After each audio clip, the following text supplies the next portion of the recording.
حتى في حالة الانتصار لابد أن نتحلى بالواقعية، ويجب أن نقول أن أرضية الميدان لم يساعد الفريق الأحسن على أرضية الميدان، وهنا نقصد الكوت ديفوار، ولكن نحن نشارك في بطولة أفريقيا. استطعنا أن نتحكم في المباراة وتحلينا بالذكاء، ولكن فنيا لم نكن جيدين، ولكن في نهاية المطاف لابد أن يشع نجم لاعب واحد وهو من سجل الهدف.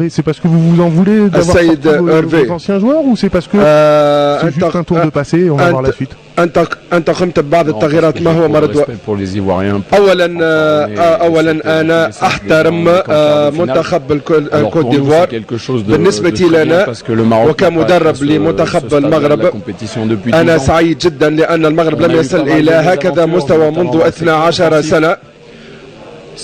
S'il faut que je le rappelle, Belanda مرة أخرى حداد وبوفال اللاعبين الأفذاذ والذين كانوا مجدولين في القائمة ولم يلتحقوا بالمنتخب. إذن هذا إنجاز بأتم معنى الكلمة. المنافسة تبدأ من جديد، لابد أن نجمع قوانا أو نستجمع قوانا، ولابد أن نؤمن بأنفسنا. الكوت ديفوار طبعا خرجت، ولكن من وجهة نظرك أنت موجود في الربع النهائي، هل تبحث عن اللقب الثالث؟ بصراحة لا. حينما أتأمل في طريقة لعب السنغال يراودني الشك بعض الشيء، وأحترم مدرب منتخب السنغال، وهناك سعادة برؤية هذا المنتخب.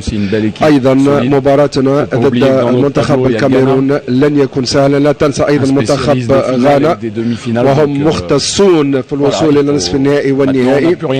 في الوقت الراهن ليس لدينا ما نخسره، علينا أن نذهب إلى أبعد الحدود ونزعجهم.